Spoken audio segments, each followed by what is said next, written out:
Many of the zoning and development regulations that we are dealing with, working with today as a city, were written at the time that the city was significantly losing population. And so part of this process of updating the new zoning ordinance is to make sure that we have the regulations in place for the city for the next 40 years. Next one, please. My name is Caleb Roscoe. I am project manager for the effort on behalf of the TSW team, which is the consultant team that the city of Atlanta is using to help rewrite the zoning ordinance. We have several team members with me this evening, including Content with Content Consulting. We have Chris with TSW. We have Tim with TSW, Nathan Brown with TSW, Jeff with our legal advice, and then certainly last but not least, Bakise and Christy from Code Studio. Next one, please. Next slide. And so what we wanted to do this evening is, first of all, acknowledge that there is going to be a lot of content presented this evening. The zoning ordinance, for those of you who are familiar with it today, is several hundred pages. And even though we've done our best to try to shorten it, try to make it easier to understand, unfortunately, Atlanta is still over 130 square miles. So the ordinance is still relatively large. So what we wanted to do this evening was not to walk through every aspect of the proposed code, right on my face, okay, but rather to touch upon highlights and then let you all go home and actually review the draft code in your own time. So we're giving a very brief progress update. We'll be talking about some big ideas in the ordinance. We'll be talking about then some of the draft standards. We'll do a very, very brief Q&A. We're going to talk about the process, not the draft regulations, and then we'll follow it up with a series of exercises that are very important. But before I get started, let's continue. The virtual audience is having difficulty hearing you. Suggestion to the mic.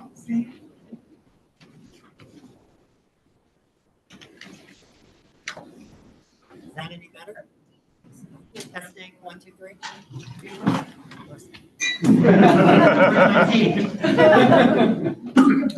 Okay. Not better. No. I wonder if the mic Aaron. is worse. Audio. This one's also on, so I'm going to turn that one.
Someone else is the meeting host. They have to unmute that microphone.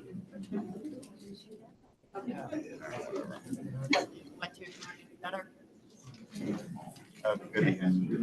You good at home? Okay,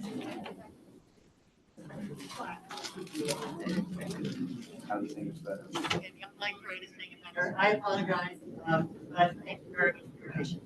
So what we wanted to do this evening, really again, is to introduce the process for those of you who have not been to a previous meeting, talk about some big ideas, have a very brief Q&A to learn about really questions about the process, not necessarily about the draft ordinance, and then have a series of exercises to talk about next steps. But before I do that, I do want to recognize our elected officials who are here this We have Councilwoman Mary Norwood, Councilwoman. Back. Do we have any other? Oh, there she is.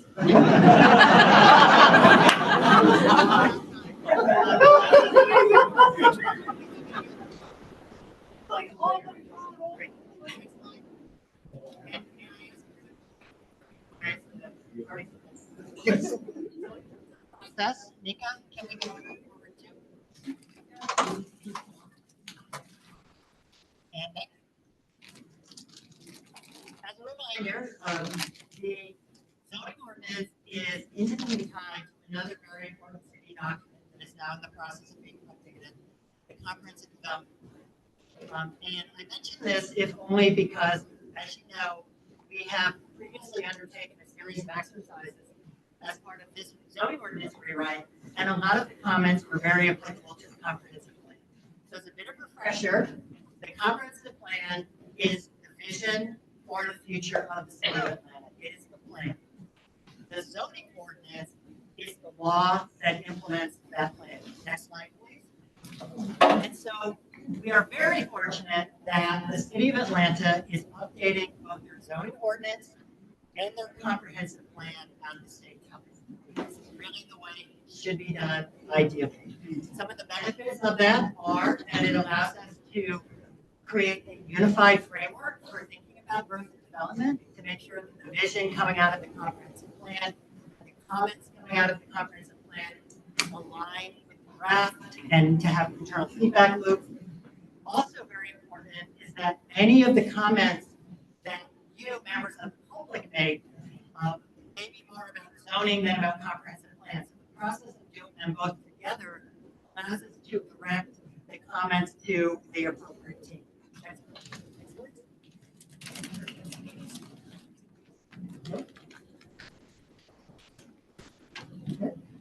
Next slide, please. Additionally, the processes have been coordinated in terms of timeline. Forward, please. Inga. Thank you. Such that we are now in the process of unveiling the draft zoning ordinance. The comprehensive plan process is about to begin a series of workshops on Tuesday that will be very instrumental in helping to think about the growth and the vision of the city, so that by the end of this year, the draft zoning ordinance will be relatively finalized. We'll again begin adoption sometime early next year, and then we'll be able to begin implement some of the recommendations coming out of the comprehensive plan process. Next one. Additionally, I wanted to remind everyone that this process has been going on for several years. And so the recommendations that we're going to present this evening have been heavily influenced by members of this audience, members at home, citizens, residents of the city of Atlanta. We received over 10,000 comments related to zoning and development issues in our last round of meeting. We received those virtually. I got handwritten letters, I got phone calls, I got emails. All of those were read, all of those were analyzed, and all of those have been considered as we put forth the recommendations this evening. Next one, please. Additionally, one of the great things about the process was that in the course of asking people to feedback some of the preliminary ideas, we got very positive feedback on many of the ideas that we had tentatively proposed last year. Most of the ideas that we put forth for discussion have made it into this draft, but a lot of the support was very tentative. Folks said, I like the idea in theory, I want to see the details. And so tonight, we are about to unveil the details so that you can provide further feedback. Next one. Next. Okay. And so tonight, what we are unveiling is what we're calling Module 1 of the new zoning ordinance. This is the part of the zoning code that relates to the use of property and all of what I would call the development metrics, the regulations that determine how big lots have to be, what kind of buildings can go on lots, how tall buildings have to be, how far they have to be set back from property. This is about an 85% draft. We are calling it a discussion draft because nothing I'm about to say is set in stone. Every single thing is subject to additional feedback from you, additional refinement from you. So many of the graphics are placeholders. When you download the code, focus on the words, don't focus on the pictures because the pictures are often placeholders. And we know that when you all have had the opportunity to review the draft ordinance, which is homework for everyone in this room, you're going to have a lot of questions. Again, the draft ordinance is several hundred pages, just the use and the form standards. So we ask you to look at it. We ask you to look at the zoning districts that are most interesting to you. And then we are hosting a follow-up hour-and-a-half Q&A session on July 9th. So starting in a couple of days, you'll be able to register for that on the project website. It will be all done in Zoom. We hope you will send your questions in advance so we can begin to organize some of the discussion, but we know it's a lot. The other thing that we've done for this draft zoning ordinance is we have retained a company called Conveo that has published the entire zoning draft online. You can get it at the QR code that will be at the end of the meeting, or by looking at the QR code on any of the boards. You can download the ordinance, and if you log in, you can actually comment on specific parts of the code. So for example, we have proposed a distance requirement around all gas stations in the city. If you like that idea, you can go to the gas station standards, you can click that you like it or you hate it, and you can see what other people have said. And what this is going to do is this is going to tell us the parts of the ordinance where people have a lot of concerns and where people have a lot of support, and will obviously help us refine the next draft of the ordinance. Next one, please. After that, we are going to have another meeting to focus on a lot of the stuff that is not in this module 1. That is things like development bonuses, sign ordinances, access, parking, outdoor lighting, all of the other things that people think of as zoning, but are not about the use of the property and not about sort of the lot configurations. That will be on September 30th. And at that time, we'll also give feedback on amendments made to the draft based on this round of participation. And then finally, on December 4th, and it is the 4th, it is not the 16th, it is the 4th, and all the materials online say the 4th, we will be touching on the final aspect of the zoning code, which is how it's going to be administered. Inka, can we go forward? This will talk about the administration process, the variance process, and then any general definitions or standards that have to be written.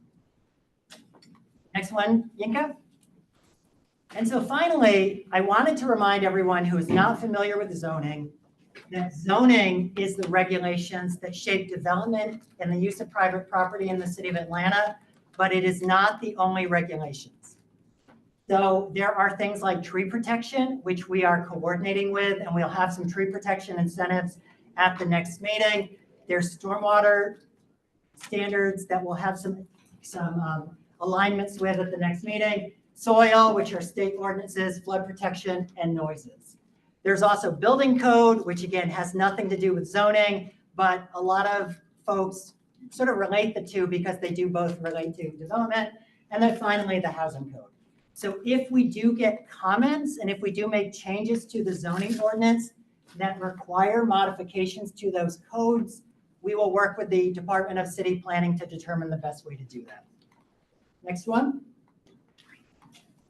Okay, so now for the part you've all been waiting for, the highlights of the draft. Next one? Okay, perfect.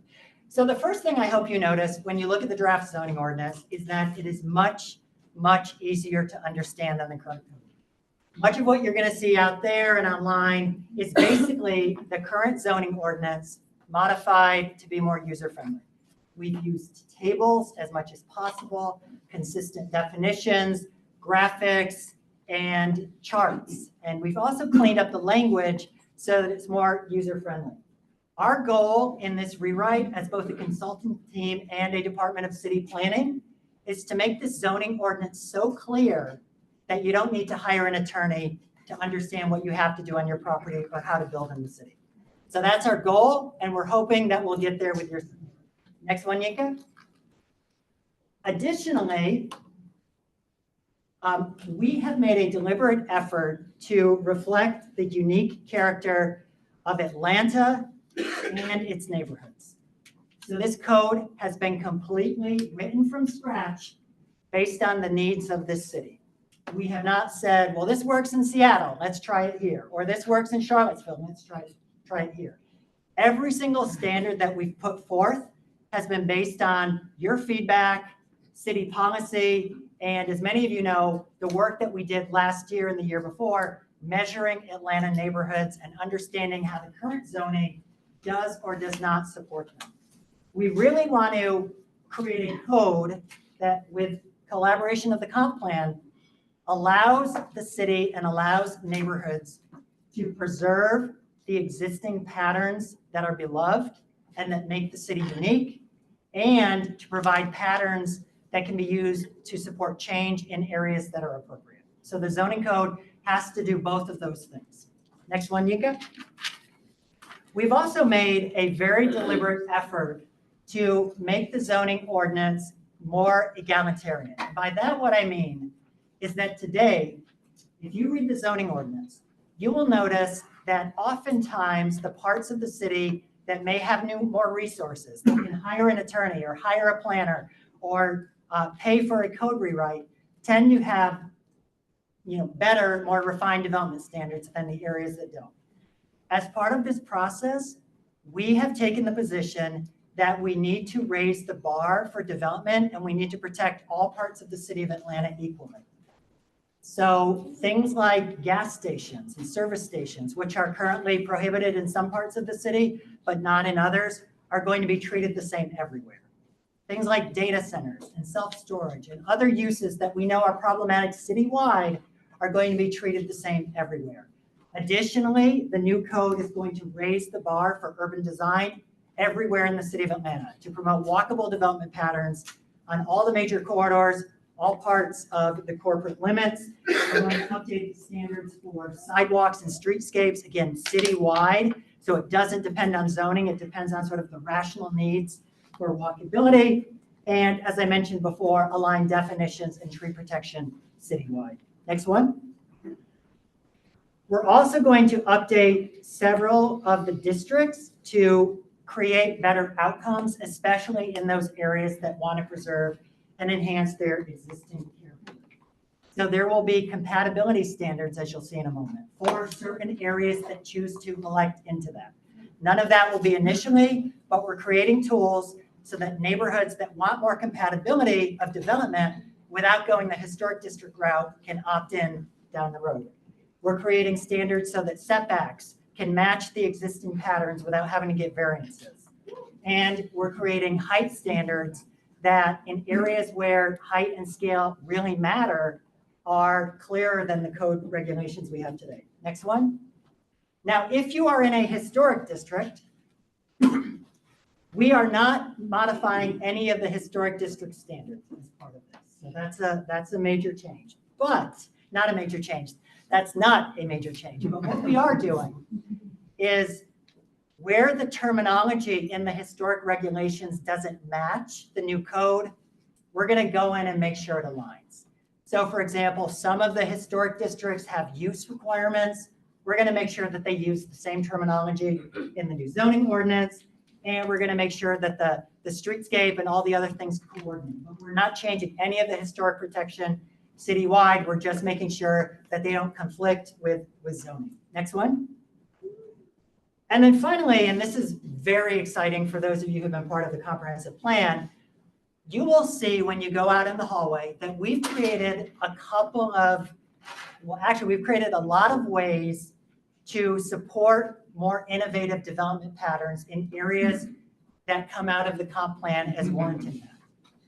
So there are a series of, if you've been part of the comp plan discussions, you know there's a lot of conversation about this idea of areas that want to look residential, but may have or may allow commercial uses. Residential flex is what the comp plan is calling it. The new zoning code will have zoning districts available down the road that could support that. So very, very important change. Did want to mention at the request of the city, however, that Cabbagetown is a historic district and will not be rezoned as part of this particular process, but it is really a great example of what residential things go.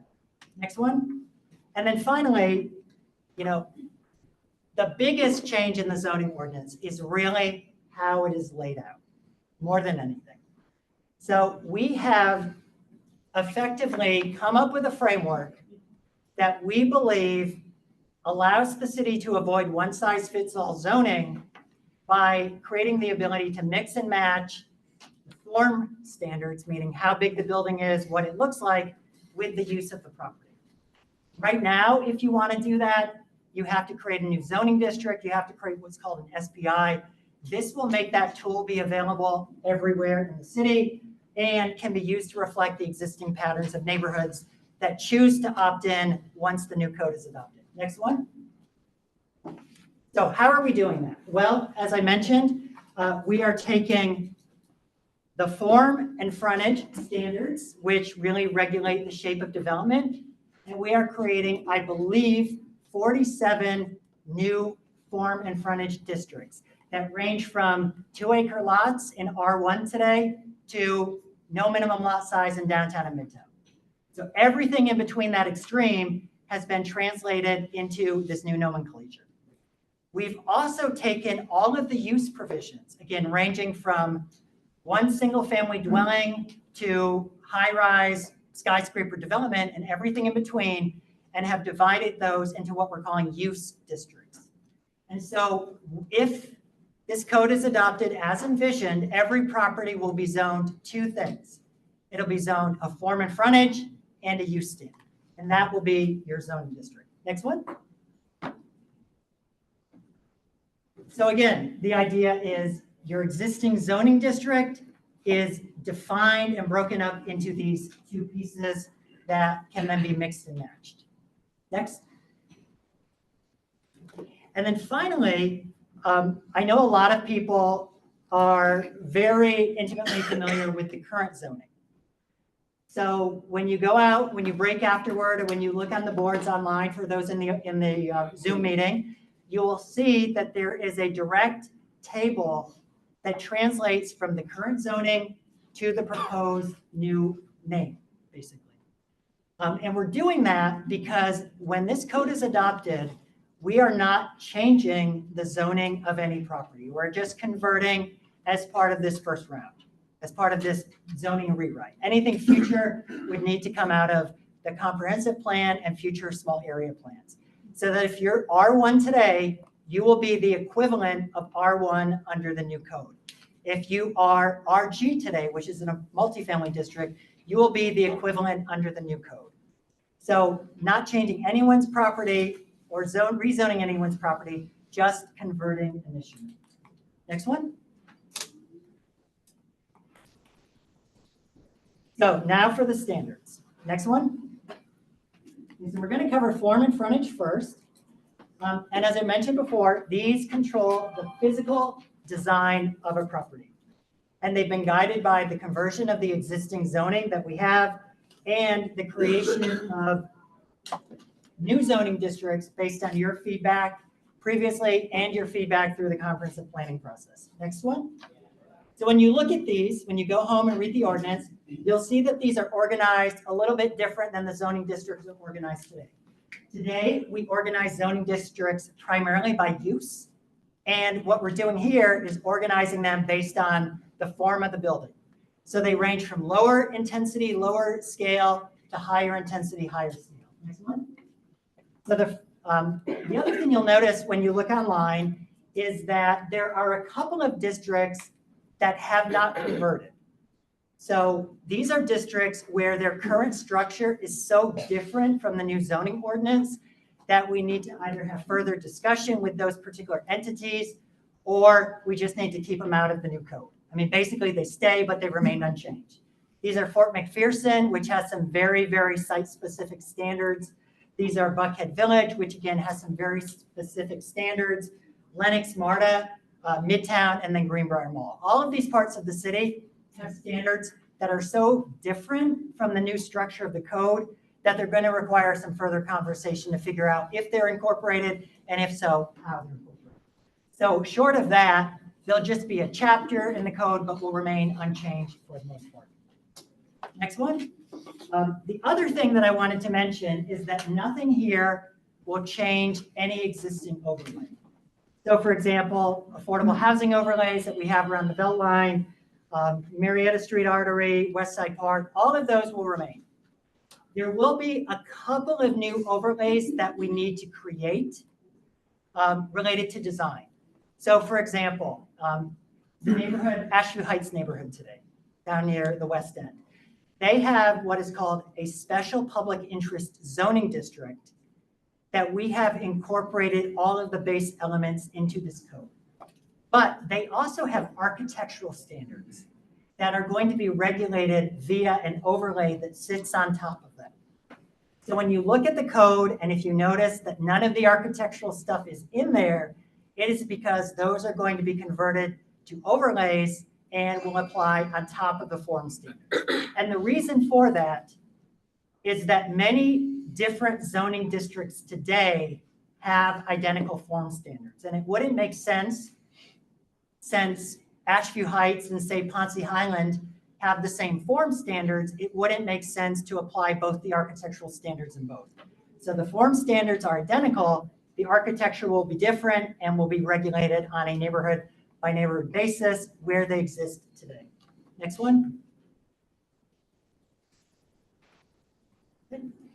So when you look at the new code, this is a representative layout. There is a basically 2-page spread with the standards of the property and the lot on one side and sort of the standards for the building on the right. Go forward. A couple of things you'll notice here that are very different from the zoning ordinance today. The first one next is the idea of amenity space. This is a new definition that we are creating. Yinka? There we go. So basically, amenity space is a much enhanced type of open space. You may recall from my previous presentations that today, the city of Atlanta gives you credit for like parking lots as open space in certain zoning districts. All that goes away. These are going to be very, very high quality spaces. They're going to have to be accessible to the entire development, not just people who may own the unit. So they won't be balconies, they won't be private areas. They have to be accessible, and they're going to be held to a much higher standard in the new code. Additionally, next one, there is a standard for what we're calling a build to line.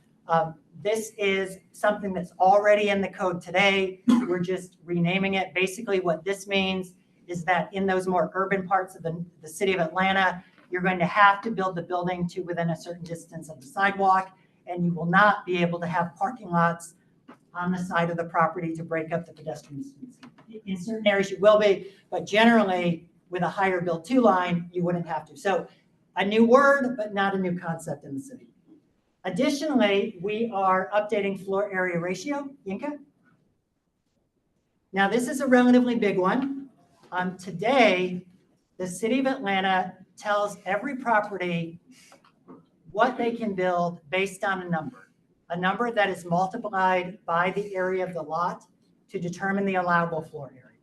So if I had an FAR of 1, floor area ratio of 1, and my lot was 10,000 square feet, I would multiply 10,000 by 1, I could build 10,000 square feet on that lot. The challenge is that today, the city distinguishes between residential floor area and non-residential in the mixed use areas. And what that does is that means a lot of times when developers are trying to build, for example, apartments, they have to upzone to a very, very high zoning district in order to get the residential amount that they want. So when you look at the draft districts, you'll notice a couple of things. First, we are use agnostic in all of the mixed use areas. You get a building height, it doesn't matter what goes into it. So if you want to convert it from a 1911 Sears and Roebuck store to apartments and offices, you won't need a rezoning because that conversion from office or warehouse to residential would be allowed within because it's the same goal. Additionally, what you'll notice is that we have lowered the overall density in many districts. The reason for that is we did an analysis of what people are actually building in those mixed use areas. And other than Midtown, none of the projects are actually achieving their upper cap. So we're using sort of a play from many of the existing zoning codes that will allow you to get back to the upper limit by use of bonuses, for example, affordable housing bonuses and other bonuses that we'll define in the next round. So again, the big takeaways. We're not going to define FAR by use in the mixed use areas. We're going to give more flexibility to convert buildings, but the overall density for those combined two is going to be a bit lower, but they'll be able to use bonuses and other mechanisms to get back to the current. Next one. Additionally, we have made significant changes to the way Atlanta thinks about building height. So today, the zoning ordinance doesn't really talk in number of stories. Rather, it has numbers like 52 feet, 76 feet, 115 feet, 150 feet. All of those which translate to a standard number of stories. So for example, 52 feet is generally a 4 or 5 story building, depending on floor to ceiling height. The problem with that is that under the current structure, developers, in order to maximize the amount of floor area they get, they will do very, very low floor to ceiling heights in order to get as many units into that limit as possible. If they're doing retail, if they're required to do retail, they will do retail that has an unusable floor to ceiling height, such that the only thing that can go in there is like, Metro PCS, that sort of thing. So you may recall at the last round, I asked you if we had permission to at least look at adjusting the numbers to allow viable ground floor retail and viable upper story space. And so the way we've done that is we're now proposing to regulate height in 2 ways. A number of stories, which is a direct translation from the current. So if you're 52 feet today, you get 5 stories. But we're allowing a little bit of flexibility on the upper level so that if they want to do really viable ground floor retail and increase the height above 52 stories, they have both a height limit and a numeric story limit. Whichever is less will prevail.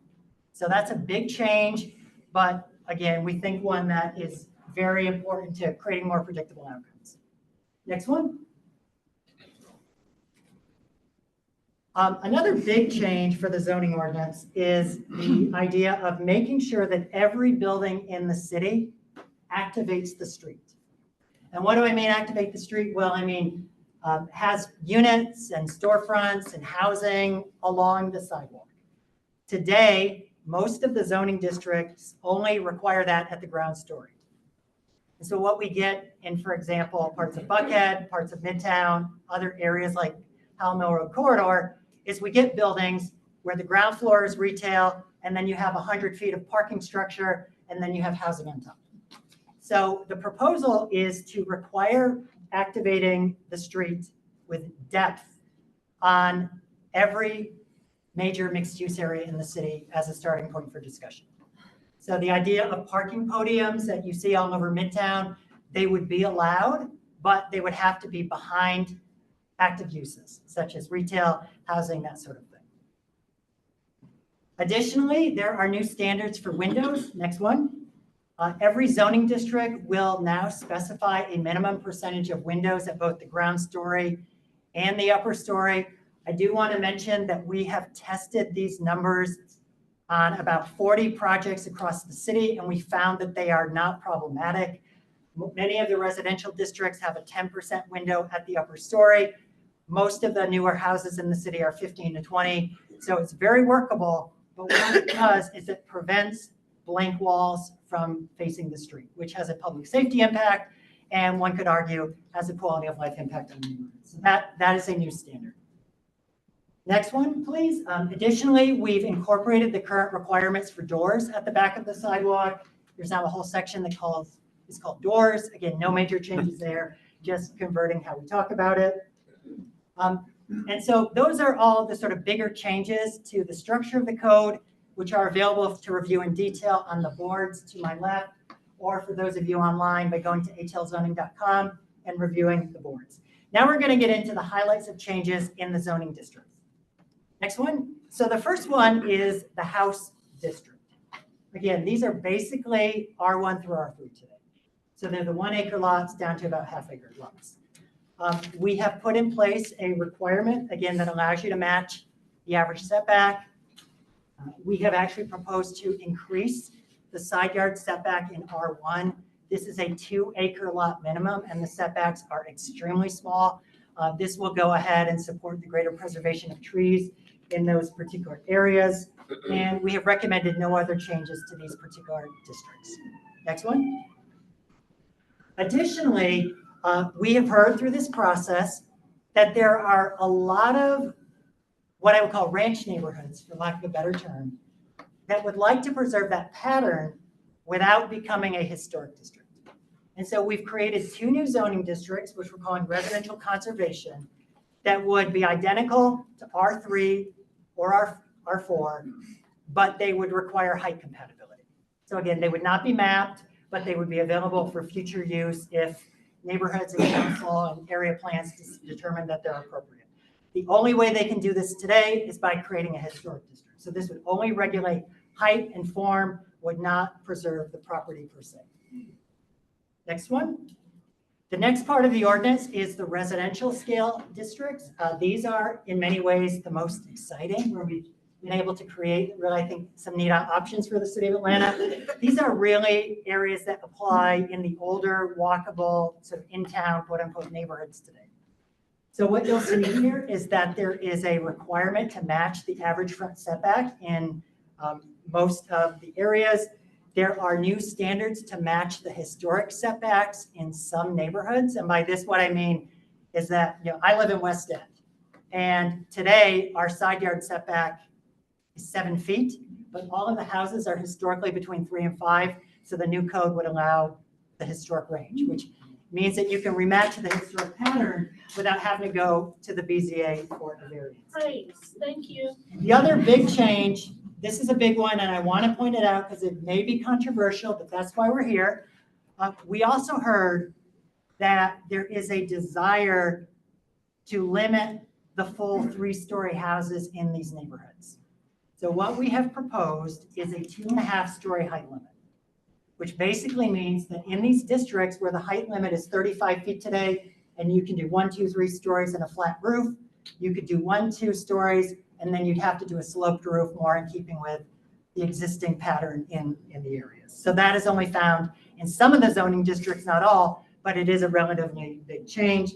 And then there are also a series of incentives in the ordinance, when you look at it, to encourage reopening or recreation of alleys. Like, right, the city of Atlanta does not control the alleys anymore. There are a lot of alleys in the city. And so we've put in place incentives that property owners would have to work with all their adjacent owners, get agreement, and then if you're able to get agreement to reopen them or use them, there are some incentives in some zoning districts for that kind of activity. Yes. Next one. Then we get into a newer kinds of zoning districts called residential mix. These are basically all of the multifamily zoning districts today. They allow multifamily today, they allow single family, they allow townhouses and everything in between. We've incorporated those by reference. We put window requirements, and again, we put the alley incentives in those districts as well. Next one. Then we get into the general mixed use districts. Again, not a lot of changes here, although there is a ability in this zoning district to, let me back up. The mixed use districts today regulate the ground stories in 2 different ways. Some of them allow flexibility. They say if you are residential, you have to do A. If you are non-residential, you have to do B. What we have done is we have created one category of mixed use that continues to give you that option. If you're doing retail, you have one condition. If you're doing ground floor residential, you have another. And effectively, nothing else changes from the current code. But next one, Yinka, we have created a couple of zoning districts that really are parallel to these that actually require ground floor shop fronts, ground floor storefronts. These are already in the code today in the neighborhood commercial districts, in areas like downtown where there are storefront streets, and midtown where there are storefront streets. But what this does is it gives the citywide ability for neighborhoods that want to create retail-ready space, if nothing more, to be able to do that. We're not mandating retail at the ground floor, but this district would require you to have floor-to-ceiling heights that are supportive of retail and allow buildings to change use over time, which is so critical to this particular code. Again, nothing else changes beyond that from the current districts today. Next one. A couple of other key districts you'll notice, mixed use core. This is basically downtown. Downtown has zoning districts that are so different from anywhere else in the city that we just translated into the new nomenclature. Again, no major changes here. Next one, we have a couple of new industrial flex districts. These are basically areas where you want to have actually a building like this, right? Where they actually do have an industrial function in the back. This property is zoned industrial today. A lot of folks may not realize that. And so what these districts permit is things like makerspace, things like light impact, like you would see at Lee and White in the West End, for areas that want to have that. Today, that is allowed in the IMIX zoning, and that is also allowed in a couple of the neighborhood-specific zoning districts around the city. This way, it becomes a converted district that could be available everywhere. And then finally, the next one, Yinka, is the industrial zoning districts, and there are no major changes here whatsoever. They're just carried over directly. Next one, and then finally, there are a couple of completely new types of zoning districts that we're baking into this new code. The first one is what we're calling campus. This is basically for areas like Georgia Tech or GSU or large college campuses where you really don't need the building to pull up to the street because it's more of a leafy campus environment. And so there would be special rules for those areas. There would be a special frontage for civic buildings citywide. Again, it doesn't make sense, for example, for a church that's going in a mixed-use district to have a shop front. Like, it's okay for certain buildings to not have a shop front, and so this would allow that.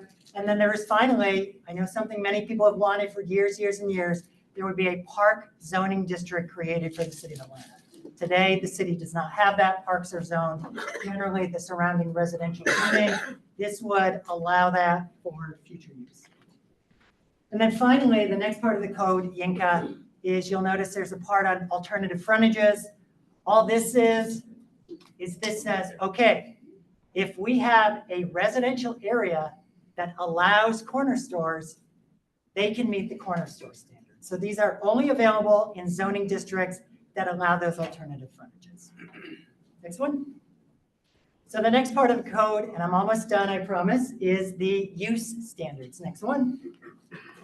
So as a reminder, use regulations control what happens on a property, the function, not necessarily the form. These, again, have been guided by converting over 200 zoning districts to the new nomenclature. We have created use districts based on what we have and new use districts based on your feedback and some of the ideas coming out of the CDP. And we very, very specifically have focused on mitigating the impact of certain problematic uses citywide, which I'll talk about in a moment. Next one. These are organized into a couple of categories, residential through industrial. Next one. They do not include a couple of special zoning districts. Again, Fort McPherson, because Fort McPherson is so different. Buckhead Village, because those standards are also very different. And Buckhead Lennox. Midtown is incorporated into the use provisions, but not the form provisions. Next one. So as you look at it, you will notice a lot of, can we go forward? And one more. So this is, again, I'm a zoning wonk. This excites me. This is a really exciting part of the new zoning ordinance because we do two things that Atlanta has needed, in my opinion, for many years. We define every single permitted use in the zoning code, which I know many of you have had concerns with over the years.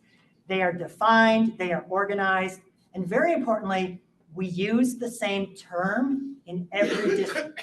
So something is not called a fuel station in one neighborhood and a gas station in the other. We have gone through this and we have organized the language to be the same everywhere. And we've grouped those. We've grouped them by residential, industrial, commercial, civic, and temporary, and a couple others. Next one. So some of the major changes here are that we have also kept in mind some really big ideas that we heard from you early in the process. The first one is to make sure that we think about the impacts of use provisions on small businesses. So we've created a couple of brand new definitions.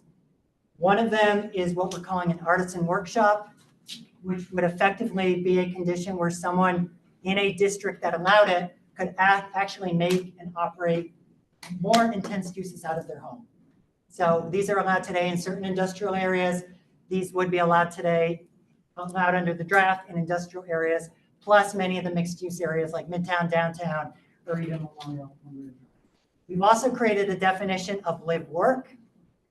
Again, would not apply in the R1 through R5 today, but everywhere else would allow you to operate a business out of your home in a zoning district that permits use. So again, not going to impact R1 through R5, but would impact a lot of the other zoning districts in the city. We've also created a new definition for very low impact industrial uses. Today, the only parts of the city that allow, for example, a makerspace in a mixed-use building are along the East Side Beltline in Ponce Highland and in downtown.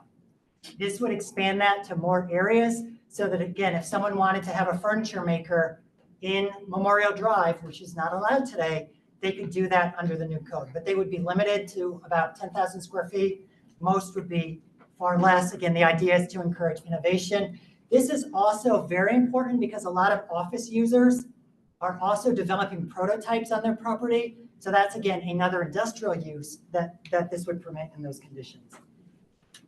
And then finally, I got to pull my slides up.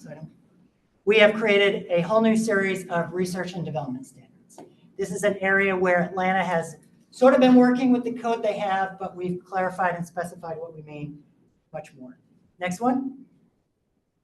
So a couple of other standards. I mentioned that we have citywide limitations now proposed for certain vehicular uses.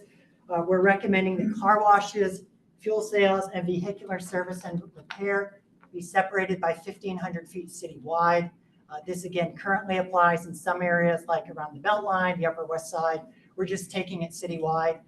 We have not heard from any neighborhoods that want more gas stations, that want more car repairs, that want more service facilities. So this would be a citywide standard that would apply everywhere.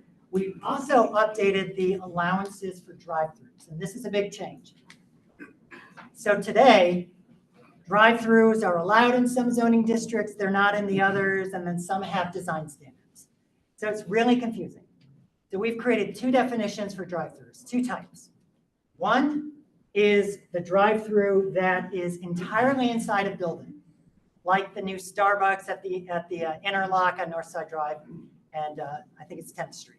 Completely inside the building, underneath other uses, you don't even know it's there. That is what we're calling enclosed drive-through.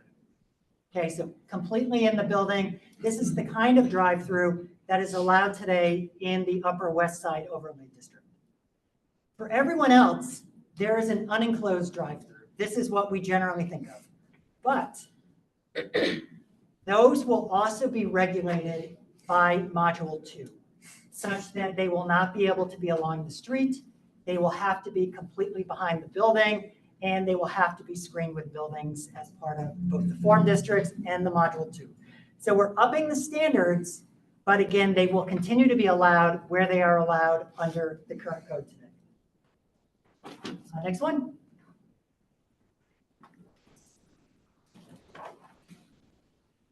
We've also made a couple of modifications to residential uses.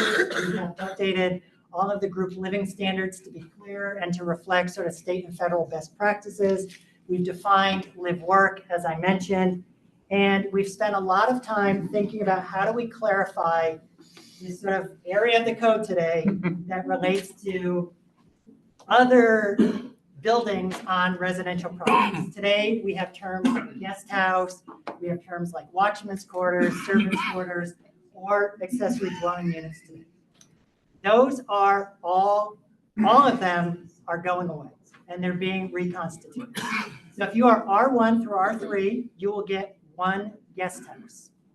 If you are a R4 and up, where you can do multiple, you won't get guest houses anymore. You won't get ADUs, but you'll get 2 accessory units. And the reason we've done that is today, there are cases of where properties that are zoned R4 and R5 have multiple guest houses. And they may have 5 or 6 effective units on the property. This change would make it much, much easier for the city to enforce the code. Today, what's happening is people are saying, well, this is a guest house. There's no kitchen. And then they're going in after certificate of occupancy and they're putting in a stove.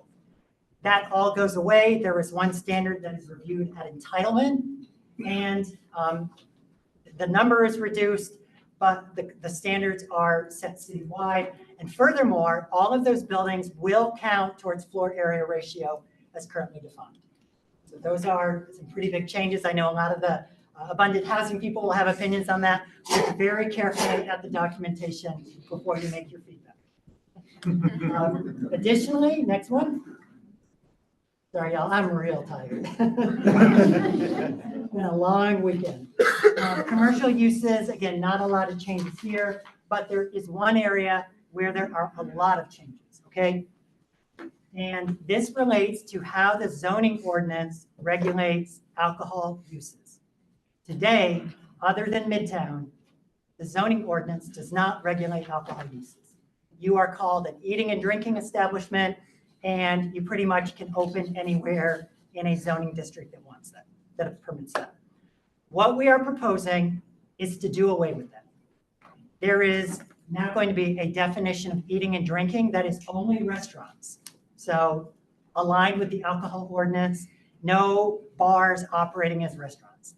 There will then be the alcohol definition of bar in the use table. There will be the alcohol definition of nightclub and lounge in the use table. And then for the fun of it, we've created definitions for any property where hookah and vapors are sold, and any property where hookah and vapors are consumed as a commercial function, obviously not your home. So those are all complete changes from the zoning code today. What I've done is if they're allowed in the zoning districts today, which they're pretty much allowed everywhere, they're going to be in the use table that you see when you look at the draft, but very, very important changes. Next one.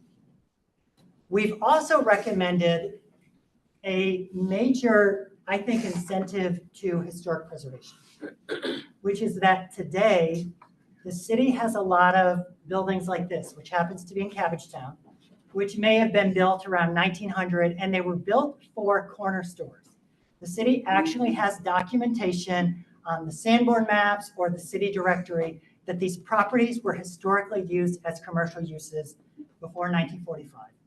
The proposed zoning ordinance would allow those properties to never become non-conforming. So they could remain open as commercial. If someone is living there now, they could reopen them as commercial with several limitations, because we know that this can be a major concern in neighborhoods. The type of commercial uses would be restricted to the artisan workshop, daycare, personal services, which are like hair salons, beauty salons, but eating and drinking would require a special use permit. So someone cannot go and find a corner store in, for example, West End, and open, a 5,000 square foot restaurant in there. That would require a special use permit. We would also propose to allow general retail, so like a little market, a little gift shop, grocery store, and then offices. So this is very similar to what the zoning does today, but the zoning ordinance today does it for multifamily. If you are a historic apartment building built before 1945, thank you. You never lose your nonconformity status. So this would expand it citywide to those historic commercial properties. Next one. This coffee, eating and drinking? Yes, coffee shops are eating and drinking. We have also put in place standards for self-storage. This is a big one. We all know from the history of self-storage in Atlanta. We are recommending that self-storages are not permitted in the city other than industrial districts unless they're part of a mixed-use development. So basically what that means is if you go to Bishop Street and you see this building, they would not have been allowed to do that under the new zoning ordinance. They would have had to have built residential and or commercial space of an equal floor area and received their certificate of occupancy before they could open that facility. So that's a major change from the current code, but again, is very in keeping with making sure that these in-town locations are available for housing and commercial uses and not the storage of stuff. They can still do them, but they have to have other uses. Additionally, we are proposing a citywide standard that would also require that for anywhere data centers are permitted in the city. So they would have to be part of mixed-use developments. There would be an exemption for very small data centers. The reason for that is that several of the banks downtown actually operate private data centers. So they do need some of those facilities online. But again, very, very major change. And yes, we will coordinate with whatever comes out of the potential legislation pending relating to data centers as well. So that concludes my presentation of the overview. Again, what I wanted to remind you is that this is a highlight session. There is a full zoning ordinance that we would ask you to review. We have scheduled a meeting on July 9th. Oh, next one, Nika, I'm sorry. We've scheduled a meeting on July 9th after you've been able to review the code to answer any questions that you may have about it. I've hit on highlights, but there's a lot of nuance. But if anyone has questions about the process, so again, not the regulations, but the meeting on the 9th or what we're going to talk about later this evening or when the code is going to be potentially adopted or anything like that, please let me know. I would like to do at least 2 in person and 2 online content. Ma'am? For anybody that walked in late, like myself, can you tell us where we can find the ordinance to review? Yes, the zoning ordinance is available at every one of the boards. There's a QR code. Click on it. It will open. For those of you online, you will be given a QR code after I stop talking. Our Zoom people will be sharing it. It's also available at atlzoning.com. There you are able to review the boards, you're able to review the draft code, and you're able to review this video once we get it uploaded in a couple of days. Yes, sir? So you said that a lot of the comments you got in the last round thought really applied more directly to the CDP. Yes, Did you guys package up those comments and share it with the we did, CDP? yes. We received, the question was, were the previous round comments related to the CDP? And yes, they were. About, I won't say percent, but a very sizable number were about, we need to rezone this neighborhood from single family to something else. That is not a zoning policy, that is a CDP policy. And so we've shared that with the CDP team. I do know that when they begin the meetings in 2 days, that input will also be used at those tables to sort of define the alternatives. We also received a lot of questions about, Atlanta needs to be, or comments about Atlanta needs to be higher density in some areas and lower density in the other. Again, those are not zoning questions, those are land use questions. Do we have anyone online? Questions? Two. About process or about Process. Code will be at July 9th. code related? Do we have any more in person about the process? Yes, ma'am, you had your hand up? Yes.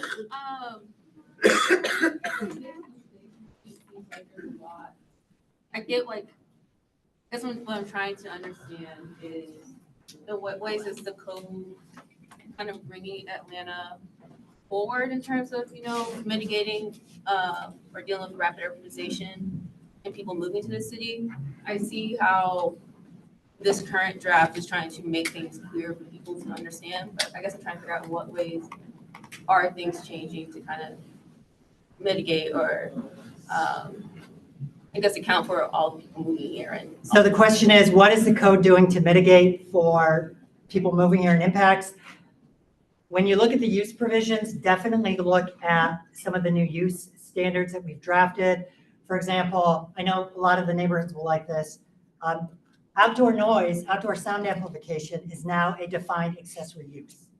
So the impacts of having a restaurant 50 feet away from you that blares music all night is something that can now be regulated through the zoning code if areas want to do that. Today, they can only do it via overlay or special zoning. So we've put in place a lot to mitigate impacts. We have also created a zoning ordinance that will really create a more walkable city, hopefully a more a better place to do business, especially for small users. But that's a very, very complicated item. We've really been guided by the CDP, by previous work that the city's done. But we feel very confident that these regulations, in addition to cleaning up the technical, will also result in a much better city. And one more question, Mr. Martin? I'm concerned with the current code about the special administrative permitting process, and I get that is not going to be addressed in this module. Correct. But it wasn't clear to me whether that would be addressed in development standards in September or in administering the code in December. Procedures are going to be in module 3. Special administrative permits, sorry for getting in the weeds, they are being renamed to certificate of endorsement. Entitlement or endorsement. Certificate of entitlement. There are some legal reasons to do that related to the state law, but the procedures as currently envisioned will remain the same. There may be fewer SAPs for certain types of things. Right now, for example, if I'm downtown SBI 1 and I'm adding a cooler on the back of my property, I have to go through a design review process, which seems in some ways probably overkill. So, but what we want to do, Mr. Martin, is we want to make sure that the regulations work, and then we will recommend changes to the procedures. So that's a topic for discussions. Module 3, yes, sir. Okay, next, I guess, Yinka, if you. Real quick question about the process, building codes. Yep. Is there any plan for? No, we're not amending building code at all.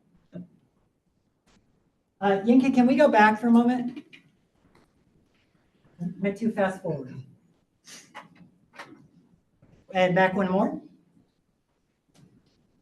Great. So before I turn it over to Director Holmes, I did want to give everyone, again, sort of direction on what we want to do this evening.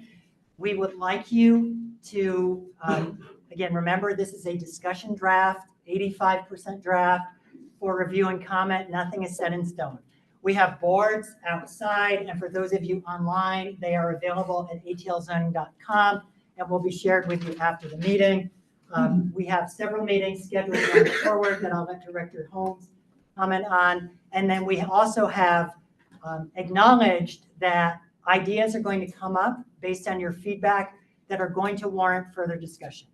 So as you go to the website, as you look at the code, if we see that we have 400 comments related to drive-throughs, we may need to have a specially called meeting to talk about that. If we see that there are a lot of comments related to, for example, the zoning in Midtown, we may need to have a particular meeting to talk about that. So what we want to do is, rather than say we are going to meet on these topics on these dates, we really want to see from the public perspective, what are the issues that are unclear, or what are the issues that they want to have further discussion on. So that's what we're going to be doing at that meeting on the 9th. I'll turn it over to Director Holmes to give the closing remarks. Good evening, everyone. My name is Kieta Holmes. I'm the Director of the Office of Zoning and Development.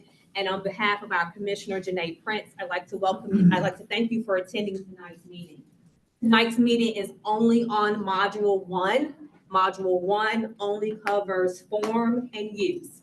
So tonight, what you see when you leave tonight and go to your homes, and tomorrow when you join in your groups, you're only going to see regulations related to form and use.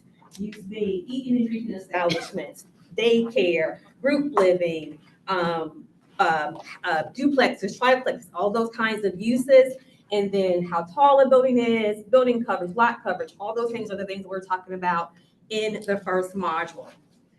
The next two modules will come out. There'll be a module session that comes out on September 30th, and then another module session on December the 4th. On December the 4th, we'll be talking about procedures, and in September, we'll be talking about site development and standards, okay? If you do not know where the draft currently lies, or the module that has been released, it is on our project website, ATL Zoning. If you go to meet and contribute, you click there and then take it to the online draft, and you will see all of module 1.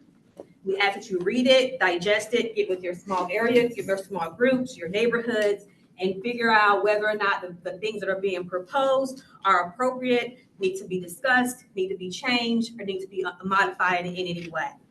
On July 9th, Caleb and I will again be together, and we'll have a question and answer session for you to ask all the questions related to Module 1. Anything you want related to Module 1, we'll be here to answer any of those questions. So we ask that you read, and read. And once you do it all those times, read it one more time, just to make sure it's saying what you wanted to say. Then the second thing is the zoning ordinance rewrite and the comprehensive development plans are now merging. It is important that we're doing these two documents at the same time. So as you're meeting with your groups, talking about your CDP plans, what you want your NPUs to discuss, what areas of your neighborhood where you want to see more growth, where you want to see less growth, all the zoning districts, all the tools are at your leisure to incorporate into your plans, into your area maps. And once they're adopted, we'll be able to develop your community in the way that you want them to go. I seen a question pop up on the online chat. Is there to be adoption this year? No, this year is only the work. We're doing all the work this year, and when we close out on December 31st, our hope in the department is that we will hand over to our legislators our draft code, and they will start the adoption process. So this is all this year's work. Next year is adoption, okay? With that, I bid you good night, and you all have a very good evening. And I would like to, one last time, thank our hosts, Tia with Habitat for Humanity. You can go forward 2 slides so people can see the QR code if you want to start looking at these records. Thanks, Caleb. Yeah.